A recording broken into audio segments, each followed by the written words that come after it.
Hola, muy buenas. Siempre es un gusto realmente darles la bienvenida a estos espacios que creamos con mucho cariño para todos ustedes, para llevarles de primera mano de los mejores especialistas que tenemos aquí en el Hospital Clínica Bíblica. Y como saben, durante agosto estuvimos hablando mucho, ¿verdad?, de temas que tienen que ver con el Día de la Madre, con la maternidad, la paternidad. Y bueno, hoy vamos a tocar con el doctor Ricardo Millán, que él es especialista en psiquiatría. Vamos a tocar este tema, ¿verdad?, que es un poco sensible y que tal vez no muchas conocemos cuando estamos en este momento de posparto, que es la depresión. Entonces, para eso, tenemos aquí al doctor con nosotros, que de verdad le agradecemos. Sabemos que su agenda siempre está llenísima, pero le agradecemos muchísimo que haya abierto un espacio. Y antes de darle el pase al doctor, nada más recordarle a todos los asistentes que si tienen alguna preguntita, un comentario, una inquietud y tal vez de los síntomas y, ¿verdad?, signos que nos va a dar el doctor, usted dice, bueno, siento que puede ir por ahí, coméntenos, puede abrirnos su corazón y aquí estamos para escucharlo. Así que, doctor, le damos el pase y muchísimas gracias nuevamente. Muchísimas gracias por el espacio. Es un gusto compartir con ustedes esta mañana sobre un tema tan importante. Estamos cumpliendo toda una serie de metas de educación y de un rol social importantísimo. Entonces, es un agrado enorme poder tener este espacio con todos ustedes. En realidad, cuando hablamos de depresión postparto, nos referimos a Elizabeth, si gusta me pasa la filmina, me están pasando. Vamos a ver. Listo. Usted sí tiene el control. Ajá. Permítame para ver.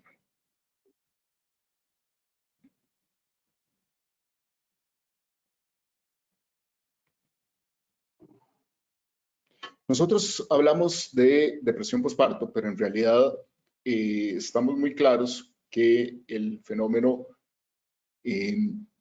va más allá de solamente la depresión postparto.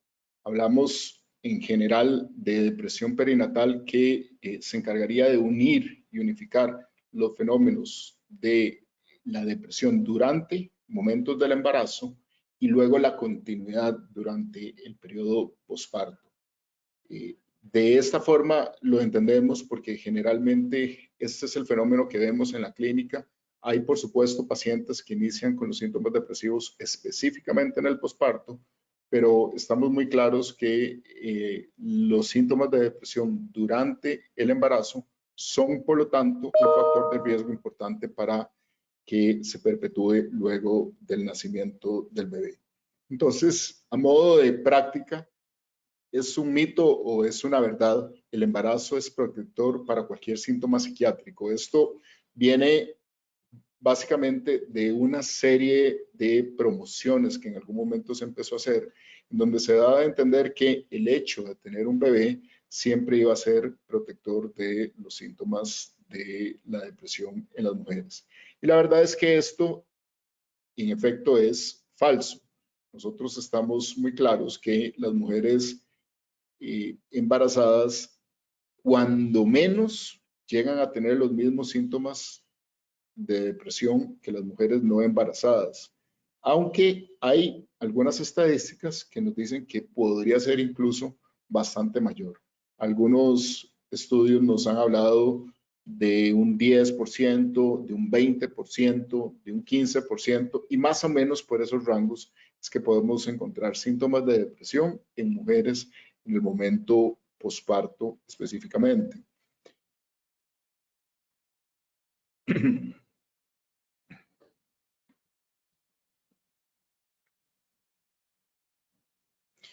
Y como les estaba mencionando, la depresión posparto y la depresión durante el embarazo es un factor de riesgo para que luego la mujer siga con síntomas en el posparto. Eso estamos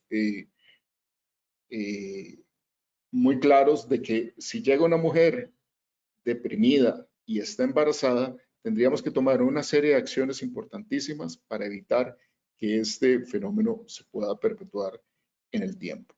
Entonces, pensémoslo, realmente el embarazo es un momento con características muy particulares, muy específicas, donde se pueden juntar factores quizá de vulnerabilidad de las mujeres en el momento específico de la vida. Y hay algunas estadísticas que nos dicen que definitivamente existe un pico muy marcado de síntomas específicamente en esos momentos, a diferencia de cualquier otro momento de la vida. Recordemos que una vez que las mujeres inician con sus cambios hormonales en la adolescencia y hasta el momento de la menopausia, va a haber un mayor número de síntomas afectivos en comparación con los hombres específicamente. Y esto podría tener toda una serie de explicaciones sociales, pero quizá los elementos biológicos también vienen a jugar un rol importante. Entonces, hablamos de todos estos fenómenos cuando encontramos que se inicia la depresión durante el embarazo o más allá de las primeras 4 semanas del posparto, aunque algunos autores plantean que esto en realidad podría extenderse a 6 o 12 meses después de el inicio de los síntomas. Entonces, mito o verdad, sabemos la causa de la depresión perinatal. Existe una causa única de la depresión perinatal. En este sentido, tengo que aclarar que se han hecho múltiples estudios desde muy diversos enfoques para tratar de entender cuál puede ser el origen de la depresión.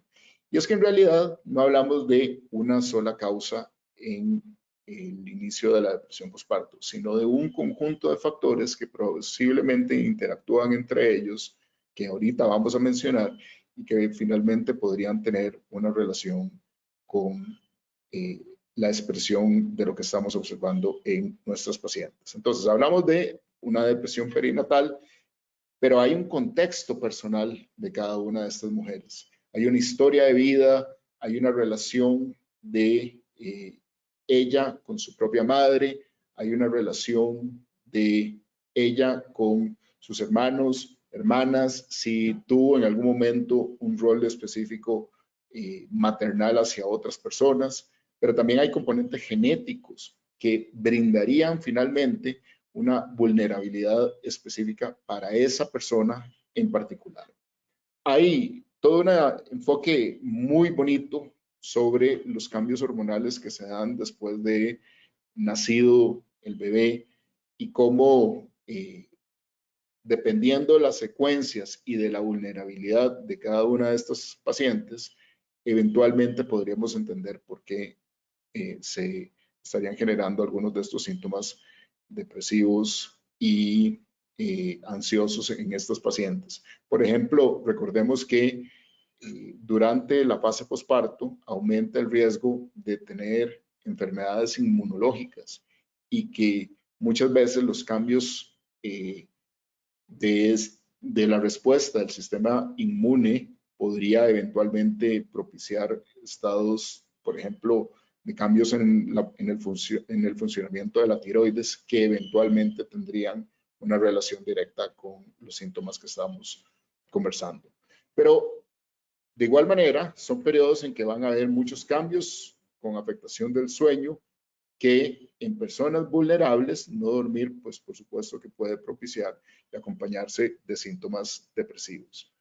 Hay un tema que ahorita vamos a mencionar con un poquito más de detalle, pero lo resumo diciendo que el cerebro para un buen funcionamiento necesita estar adecuadamente nutrido y que si esto no está sucediendo, definitivamente es un factor de riesgo para el desarrollo de estas condiciones. Cosas como la violencia familiar, el embarazo en adolescentes, madres solteras con embarazos no deseados, por supuesto que son factores de riesgo importantísimo desde una perspectiva social para el desarrollo de una depresión perinatal. Pero recordemos que esto puede generar también una serie de cambios de responsabilidades, de roles en las pacientes que eventualmente podrían hacerlas renunciar a aspectos importantes, a aspiraciones importantes, al estudio, etcétera, y eventualmente podría estar vinculado con el desarrollo de estos síntomas. ¿Qué pasa además cuando hay un embarazo que no es deseado? Más aún si hay algún tipo de situación de abuso acompañada o de una relación impropia, como es algo que ocurre con alguna frecuencia en nuestro medio. También van a haber una serie de cambios económicos, va a haber que hacer muchos gastos al respecto. Puede ser que la persona no pueda mantener los mismos ingresos y esto finalmente podría tener algo en relación. Y sabemos que si la mamá de la paciente tuvo depresión postparto, existe un aumento en el riesgo del fenómeno de depresión postparto. Sabemos que además mujeres que han tenido depresión postparto deberíamos de darle un seguimiento por el riesgo de que eventualmente evolucione a un trastorno afectivo bipolar en el caso de estas personas como consideraciones importantes. Entonces, ¿de qué hablamos? De que seguramente está la herencia y eso sería como vertir un poquitito de agua, pero de repente está por ahí presente una situación de un embarazo no deseado y de repente están los cambios hormonales y se va llenando ese vaso hasta que en algún momento llega a desbordarse y se expresan los síntomas de los que estamos conversando. Pero sería muy importante tener presente que la vulnerabilidad de cada mujer va a determinar qué tanto se puede llenar ese vaso, qué tan grande es el vaso. Entonces, mujeres con, digamos, una historia de vida fundamentalmente sana, con una serie de recursos protectores importantes a nivel emocional, a nivel social, digamos que van a tener un vaso más alto, entonces van a tener la mayor capacidad de soportar, digamos, unos cambios hormonales que otras mujeres que no cuentan con estas ventajas. Pero, ¿cómo entendemos los cambios entonces después del parto? Y es que desde la perspectiva externa es muy sencillo imaginar qué pasa con ese cuerpo.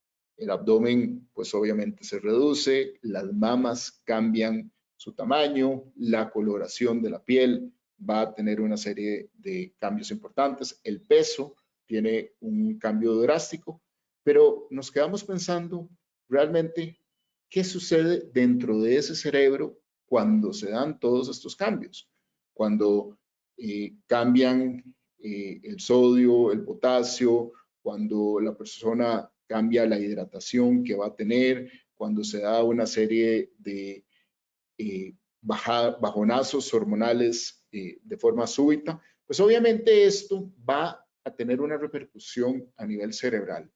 Y este es un concepto básico, no digamos para entender la depresión postparto o perinatal, sino para entender cualquier cosa de la psiquiatría. Elementos que pongan en un desequilibrio fisiológico nuestro cuerpo, eventualmente podrían desequilibrar al cerebro que está ahí dentro de ese cuerpo. Y por lo tanto, un cerebro desequilibrado, ¿cómo manifiesta ese desequilibrio? A través de cambios anímicos, a través de baja concentración, a través de dificultades para dormir, a través de síntomas de ansiedad. Entonces, una perspectiva integrativa lo que pretende es buscar todos los mecanismos para que ese cuerpo recupere su equilibrio y por lo tanto, secundariamente, ese cerebro pueda también recuperar ese equilibrio. Y a mí me gusta poner este ejemplo. Ese es Nosara, en Guanacaste, un día en un amanecer. Cuando la marea baja, se hace más evidente una serie de elementos que están ahí presentes. Entonces, si el cuerpo sufre una serie de fenómenos que tienden a desequilibrarlo, se hace evidente las piedras que están ahí presentes, es decir, la susceptibilidad personal de esa mujer para eventualmente expresar síntomas depresivos, síntomas de ansiedad o algún otro componente desde el punto de vista psiquiátrico. Entonces, especial mención quiero hacer sobre el tema de la nutrición, que es uno de los elementos que considero que han sido más olvidados, pero en realidad de los que últimamente estamos conversando cada vez más. Y es que un cerebro necesita de ciertos componentes, de cierta materia prima para poder realizar adecuadamente sus funciones. Si no cuenta con estos recursos, pues obviamente no va a tener la capacidad de pensar con claridad, de manejar la parte emocional con claridad o algún otro elemento. Entonces, ¿qué es lo que sucede durante el embarazo? Que tiene que crecer una placenta, tiene que crecer el cuerpo, tiene que empezar a adquirirse nutrientes para generar el crecimiento de ese bebé y por lo tanto, al aumentar las demandas, disminuyen las reservas de todo aquello que necesita la mujer y que necesita ese cerebro para un buen funcionamiento, con lo que aumenta el riesgo de que existan finalmente deficiencias que podrían facilitar o hacer que baje la marea y poner en un estado de mayor vulnerabilidad a la mujer que junto con otros factores eventualmente podría asociarse con más elementos depresivos o ansiosos. Entonces, en este sentido, estamos muy claros que la psiquiatría nutricional nos da una serie de guías importantes sobre cuáles son esos alimentos que en general necesitamos para mantener adecuadas condiciones emocionales. ¿Y a qué nos referimos con eso? Básicamente los alimentos que vienen de la tierra, que no han sido procesados, que son naturales, que tienen altos componentes de antioxidantes, que tienen grasas sanas como la del aguacate, son alimentos que nos permiten a nivel cerebral tener un óptimo nivel de funcionamiento y a nivel gastrointestinal generar una mejor absorción de esos nutrientes precisamente. Cuando eso no está presente y la dieta está fundamentada en alimentos de corte artificial, procesados, con preservantes, con grasas trans, con altos contenidos de carbohidratos, o si la mujer tiene una susceptibilidad o una intolerancia específica a alguno de esos alimentos, va a haber un estado de inflamación en el abdomen a nivel gastrointestinal y por lo tanto la absorción de nutrientes va a ser menor. También esto va a generar una serie de respuestas del sistema inmune que se acompañan de síntomas depresivos. Entonces, lo que pretendo con esto es generar conciencia que una buena consulta en nutrición para planificar el embarazo y llevar a cabo todo el embarazo son elementos básicos preventivos para un buen desenlace a todo nivel. Considerando los edulcorantes, estamos claros de que hay potencial carcinogénico, pero también de generar cáncer, pero también, por supuesto, que esto puede tener una serie de inconvenientes desde el punto de vista cerebral. Y es imposible pensar en todo esto sin hablar de los agroquímicos y los problemas tan grandes que tenemos en este momento en Cartago específicamente, y en Cartago porque se ha descrito ahí las intoxicaciones y un poco la polémica que se ha armado por la no aceptación de melones costarricenses en Europa, porque vienen con altos contenidos de pesticidas que son tóxicos para el ser humano. Esto obviamente tiene una relación para el feto y tiene una relación para el desarrollo cerebral del bebé y también de la madre, por supuesto. Entonces, ¿qué nos plantea una mala nutrición? Un riesgo de un mal funcionamiento del sistema inmunológico, respuestas de inflamación dentro del cuerpo, que se traducen en una serie de factores a nivel cerebral que se acompañan de depresión y de ansiedad, y por lo tanto una mayor dificultad para lidiar con el estrés en estos casos. Hay otra mención importante y es la relación de los estados anímicos y la lactancia materna. Hay mujeres que tienen grandes expectativas con respecto a la posibilidad de dar lactancia materna una vez que haya nacido su bebé, pero hay ocasiones en que esto no se puede dar por diversos motivos. En esos casos se ha visto que puede haber una serie de inconvenientes que en algunas mujeres, no en todas, podría propiciar más estados de depresión. Y esto podría tener un elemento social, pero por supuesto que también hay un elemento biológico. Y es que la succión del bebé promueve o estimula la generación de oxitocina, que es una hormona que es la que llaman la hormona del enamoramiento, es la que nos permite vincularnos, generar cercanía con el bebé, generar cercanía con los seres queridos en general. Y uno de los estímulos es la succión del pezón, pero también otro de los estímulos es el contacto cercano y el olor que existe con el bebé. Por eso, una mujer que no pueda dar lactancia materna, es importante que tenga a su bebé cerca, que haya un contacto, que haya olor y que a través del chupón pueda estar de igual manera cerca de ese bebé. Aquí hago una aclaración y es que hay un medicamento que se llama metoclopramida que históricamente se utilizaba para estimular la secreción de leche materna, pero es un medicamento con altísimo riesgo de generar una serie de inconvenientes desde el punto de vista psiquiátrico, de síntomas de ansiedad, y existen muchísimos casos que he visto de síntomas psiquiátricos que podrían ser atribuidos al uso de la metoclopramida. Entonces es algo que yo definitivamente diría que no podríamos recomendar en estos casos.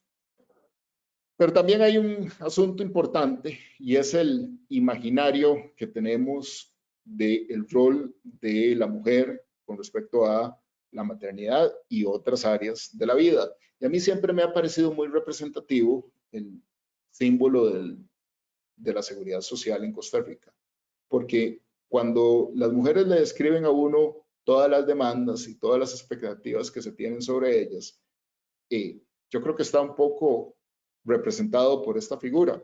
Entonces es una mujer entregada a su bebé, dada en cualquier circunstancia, sacrificada, dejando de lado quizá algunas de sus propias necesidades. Muchas veces hay demandas sociales, algunas veces familiares, de la mamá, de la suegra, de las cuñadas. No siempre es así, pero esto podría en algunos casos, por supuesto, que generar mucha presión de lo que debería ser una buena mamá o una mamá perfecta, como se lo plantean a uno las madres, sobre todo primerizas, y definitivamente es un factor que viene a jugar un papel importantísimo en dejarlas amarradas y dejarlas limitadas y sin la posibilidad de seguir adelante con sus propias vidas en muchísimos de los casos.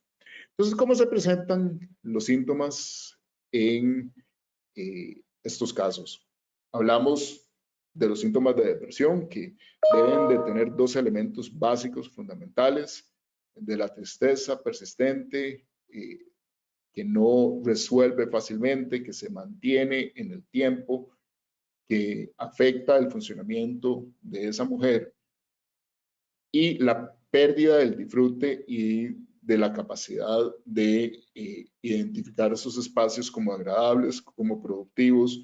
Obviamente aquí tendría una relación directa con el placer del cuidado de su bebé o la conexión que se pueda estar teniendo en ese momento con el bebé.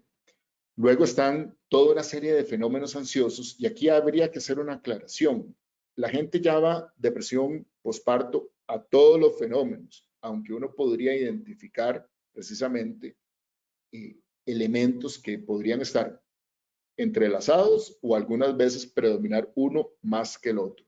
Y en mi experiencia, los síntomas de ansiedad posparto son incluso más frecuentes que los síntomas de depresión posparto. Y aquí viene un fenómeno particularmente relevante, que es el de las ideas intrusivas, que es cuando una mujer tiene una idea súbita, abrupta, que va en contra de su forma de ver el mundo, de sus valores, y que llega y se le mete a la cabeza y no logra deshacerse de ella. ¿Cuál puede ser un ejemplo? Bueno, de que no va a poder cuidar a su bebé, de que su bebé se le va a caer en algún momento o de que podría eventualmente hacerle un daño a su bebé. Ojo, no es el deseo de hacerle un daño, es la idea de temor de que podría eventualmente hacerle un daño a su bebé. Y en este caso en particular se han hecho identificaciones importantes, interesantes, y se sabe que ese subgrupo de mujeres tiene altos niveles de una hormona específica y tiene disminución de otras hormonas que podrían explicar un poco todos estos síntomas. Y ya en los casos más extremos puede ser que algunas mujeres lleguen incluso como a perder el contacto con la realidad, y esos son definitivamente emergencias psiquiátricas en donde hay que tomar una serie de acciones y una serie de precauciones. Pero entonces, ¿cómo delimitamos de lo que sería normal, esperable en el periodo posparto y lo que no necesariamente sería tan, tan fácil de esperar? Entonces, es un elemento, un escenario complicado. Las mujeres podrían estar angustiadas, en particular las primerizas, podrían no haber dormido bien, podrían estar un poco irritables, perfectamente podría suceder de esa manera. Y entonces eso hace que entren y salgan de estados de malestar y luego conecten y se mantengan en algunos estados de mayor bienestar. Pero en términos generales, si una mamá tiene una incapacidad para vincularse con su bebé, es decir, para ejercer un rol de cuidado, conexión, de atender las necesidades básicas de ese bebé, eso definitivamente es un factor de riesgo y es algo que deberíamos de atender o explorar más porque se nos prende una luz en particular de un riesgo. El hecho de que los síntomas sean persistentes, que no hayan periodos donde se pasa al lado de lo que sería esperable, pues definitivamente nos enciende una luz de que podría ser necesaria una intervención y una valoración por parte de un profesional en salud mental. La imposibilidad para salir adelante en otras áreas de la vida. Digamos, la mujer no logra preocuparse por su propio aseo personal o no logra atender sus necesidades básicas como alimentarse. Definitivamente estos son factores de alto riesgo y ameritan otra valoración. Y por supuesto que cuando hay una pérdida del contacto con la realidad, es decir, la gente típicamente y coloquialmente lo llama cuando la mujer podría estar como desvariando o con ideas que no son las adecuadas, definitivamente es una emergencia desde el punto de vista y hay que tomar acciones, hay que consultar, hay que ir a un servicio de emergencias y pedir una valoración lo antes posible para tener una serie de precauciones. Y aquí hay un predictor básico, fundamental, que yo quisiera hacer muchísimo énfasis el día de hoy. La incapacidad para que la mujer logre vincular, cuidar, atender, proteger a su bebé en las primeras 24 horas es uno de los indicadores más importantes de una depresión postparto en un periodo temprano y es una emergencia psiquiátrica. Toda mujer en un hospital que sea observada durante las primeras 24 horas que no es capaz de cuidar a su bebé, definitivamente debería de tener una valoración psiquiátrica antes de salir del hospital o inmediatamente después debería de irse.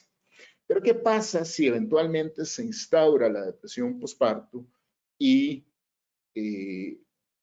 llega sin que se pueda hacer algo al respecto? Bueno, se ha visto que existen toda una serie de riesgos vinculados con la depresión postparto, tanto para la mujer y tanto para el evento obstétrico como para el bebé de igual manera. Y esto es un elemento importante y ahora les explico el motivo por qué. Entonces, sabemos que una mujer con depresión postparto tiene mayor riesgo de tener partos pretérminos, de tener complicaciones durante el momento del parto, de tener nacimientos con menor peso gestacional, de tener menor cuidado en la parte nutricional o de tener menor cuidado si desarrolla alguna complicación como hipertensión arterial asociada con el embarazo o diabetes gestacional si fuera el caso.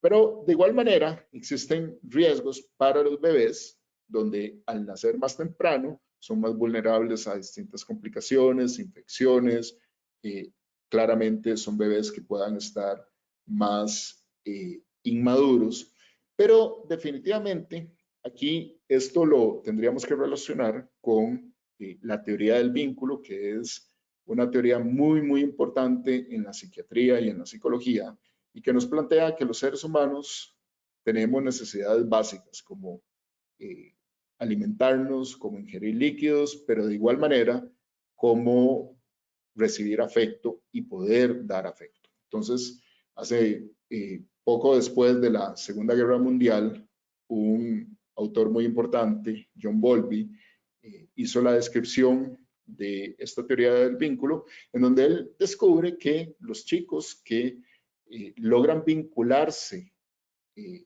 cuando se encontraban en los orfanatorios luego de la Segunda Guerra Mundial con alguna figura representante, tenían una mayor capacidad de supervivencia. Y de ahí se ha ido desarrollando toda una serie de investigaciones muy grandes. Es una teoría sumamente robusta que eventualmente nos da la pauta sobre una serie de acciones. Pues bien, el vínculo entre la mamá y el hijo es un predictor entonces de salud mental en el bebé en el largo plazo, de riesgo de déficit atencional, de riesgo de fracaso escolar, etcétera. Entonces, invertir en esos primeros momentos con un buen apego es básico y fundamental para un desarrollo en el largo plazo. El riesgo es que más depresión postparto, menor vinculación con su bebé, con lo que puede haber una serie de consecuencias en el largo plazo. Ahí les comento, bueno, sobre el autor, John Bowlby, que fue la persona más importante y más relevante. Para quien quiera ahondar un poquito al respecto, los invito a leer este artículo de hace un par de meses sobre el vínculo paterno o materno. Y esto fue inspirado porque en la consulta, en mis conversaciones con los pacientes, a la hora de que están planificando tener un bebé, se piensa en cuál va a ser,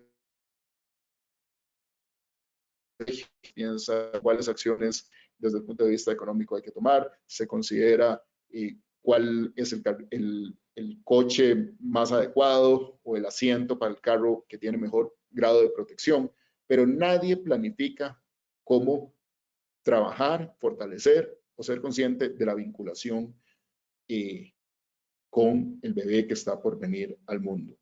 Entonces, quien quiera ahondar un poquito, cordial invitación para leer ese documento.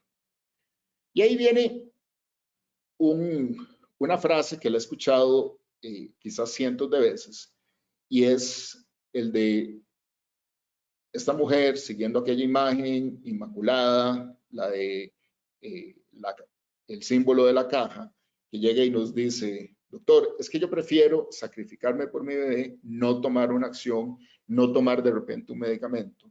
Y la mujer puede estar francamente deprimida en un momento en particular.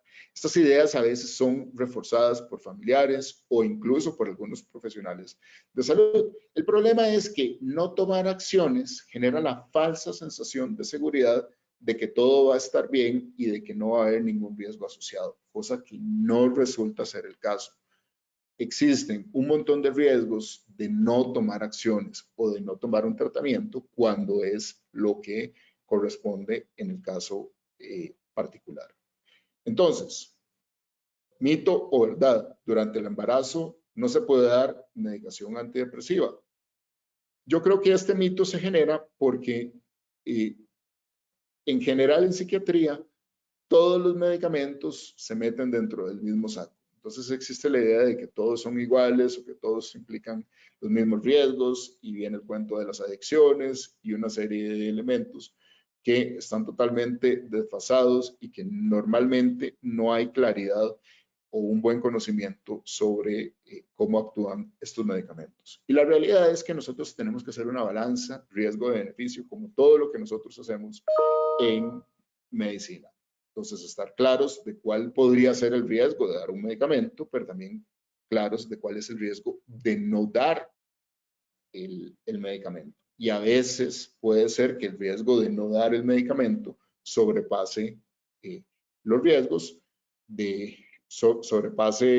los riesgos en cuanto a la depresión, a la ansiedad que pueda llegar a tener la mujer en cuanto al riesgo de una no vinculación, y esto por supuesto que podría traer muchas más consecuencias en el largo caso. En todo caso, lo que nosotros queremos es siempre individualizar, hacer una historia clínica, entender las circunstancias de cada una de las mujeres y por lo tanto poder actuar de una forma no generalizada, sino específica para cada una de ellas. Entonces, a modo de algunas recomendaciones, hay una costumbre que existe más en otros países y no tanto en Costa Rica, que cuando una mujer llega y se da este espacio, usualmente termina siendo muy rico, muy positivo, muy enriquecedor y abre una serie de posibilidades. Y es la consulta psiquiátrica preconcepción. Igual que una mujer va donde el ginecólogo porque se quiere preparar para el embarazo y quiere saber cómo físicamente se encuentra ella, sobre todo y particularmente si una mujer ha tenido síntomas de depresión o de ansiedad, podría valorar tener una consulta psiquiátrica preconcepción para ver cuál es el escenario, para ver qué hacer con los medicamentos, para ver qué ajustes se pueden llevar a cabo para llevar el embarazo de la mejor manera posible. Cuando esto se hace, se está en una posición muchísimo más cómoda para tomar acciones que finalmente benefician el desenlace de todo el embarazo. En este sentido, los invito y las invito a leer el folleto de psicoeducación que sacamos hace poco. Ahí está la dirección. Ustedes se meten a Clínica Bíblica y ponen psicoeducación y ahí van a encontrar un folleto gratuito que hemos hecho con la intención de educar sobre higiene del sueño, sobre alimentación sana y psiquiatría y sobre actividad física en todos estos casos. De igual manera, para quien quiera ahondar en el tema, este año hicimos una presentación de una exposición fotográfica sobre el tema de la depresión postparto. La exposición ya no está presente, pero en la página de exposiciones y asesorías plásticas curatoriales de la Universidad de Costa Rica pueden encontrar las fotografías en caso de que deseen ahondar. Son fotografías un poco fuertes que lo que permiten es básicamente tomar conciencia sobre todos estos elementos. Entonces, a modo de conclusiones y aspectos para que se puedan llevar el día de hoy. Las mujeres embarazadas se encuentran en igual o mayor riesgo de depresión que las no embarazadas, de ahí todas las acciones que nosotros deberíamos de ir tomando.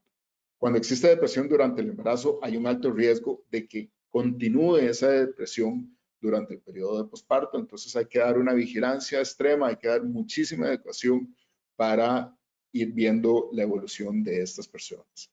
La depresión perinatal es el resultado de una suma de factores y no podríamos hablar de que es un solo elemento, sino la interacción de muchos aspectos al mismo tiempo. En particular, hacemos énfasis en la nutrición y en las cargas sociales que caen sobre la mujer para el desarrollo de estos fenómenos.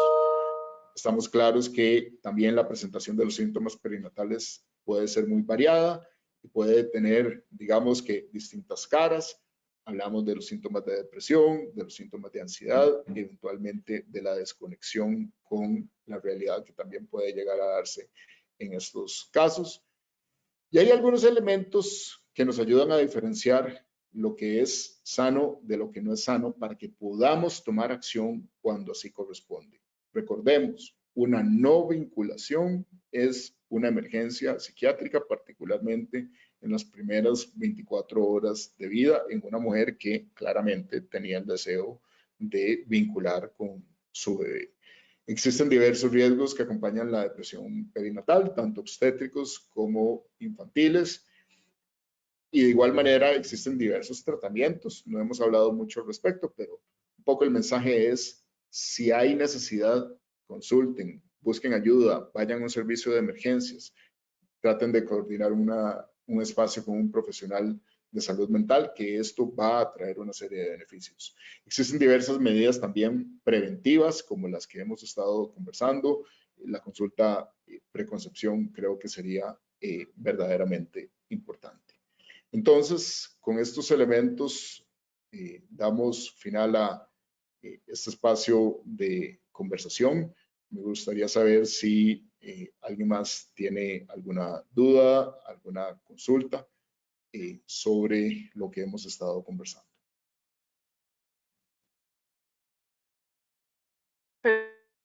Perfectísimo, doctor. De verdad que le agradecemos muchísimo, ¿verdad? Tantos detalles que muchas veces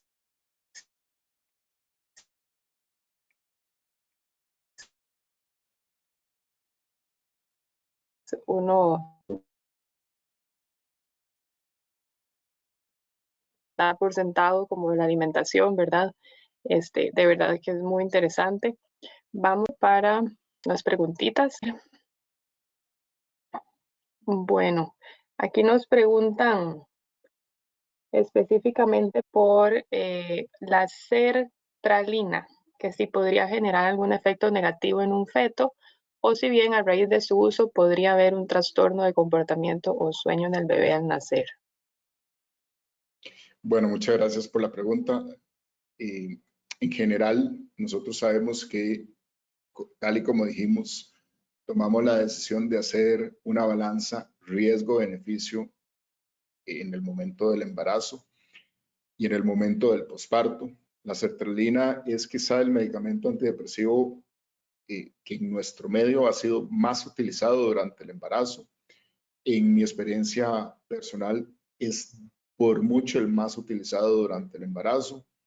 Sabemos que hay una serie de riesgos usualmente menores, un porcentaje muy bajo, y por lo tanto, si se hace una balanza riesgo-beneficio y se considera que los riesgos de una depresión no tratada sobrepasan los riesgos de dar el medicamento, que usualmente es así en caso de que haya una depresión bien instaurada, de que hayan síntomas importantes, y pues definitivamente se puede dar el medicamento. Yo a lo largo de los años realmente nunca he llegado a observar un efecto que se le pueda atribuir a la sertralina específicamente.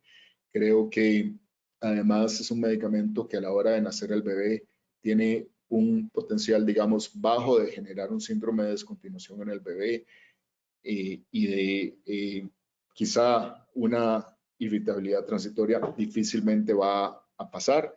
Entonces, me parece que en general, nuevamente individualizando cada caso, llevándolo a la discusión con la persona que está a cargo de llevar el caso de la persona que está haciendo la consulta, pues es una posibilidad que se puede considerar. Perfecto, por aquí tenemos una más. Preguntan que si una persona que ya ha tenido depresión funcional años antes, ya con tratamiento antes y durante el embarazo, que sí sería más propensa a tener depresión postparto. Sí, definitivamente eso es así. Digamos que si alguien ha tenido depresión previamente y se dan todos los cambios durante el posparto, sería como cuando baja la marea y empezamos a ver esas piedras que cuando la marea está alta no estaríamos viendo, porque hay una mayor demanda, el cuerpo tiende a un mayor desequilibrio fisiológico y por lo tanto resulta más complicado y más difícil estabilizar, llegar a un equilibrio de ese cerebro y se hace más evidente cualquier síntoma de fondo. Y doctor, nos preguntan por aquí, ¿qué medicamentos no deberían de usarse? O más, la voy a reformular, si en el proceso de amamantar hay algunos medicamentos que no deberían de consumirse en función, ¿verdad?, de poder combatir esta depresión. Bueno, digamos que desde el punto de vista de los que no se deben utilizar durante el embarazo, hay algunos medicamentos que están bien reconocidos que hay que evitarlos.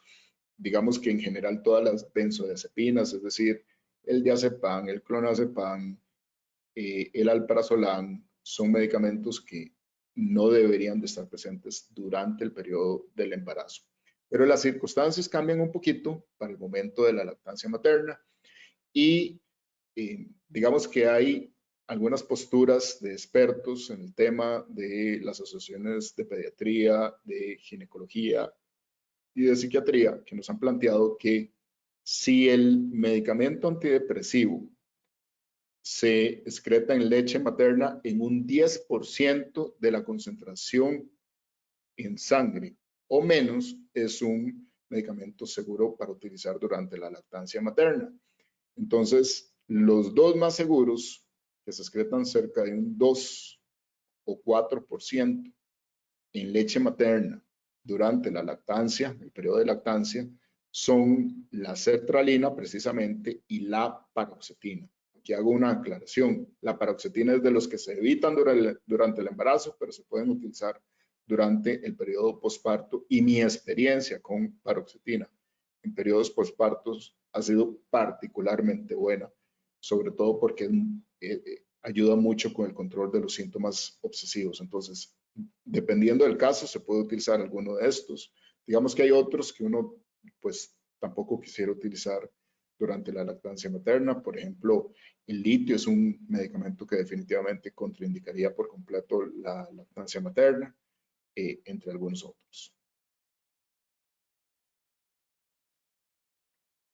Perfectísimo, doctor. Nada más recordarle a todos los asistentes que nosotros siempre compartimos, ¿verdad? Esta charla en nuestras redes sociales, por si ustedes tienen, ¿verdad?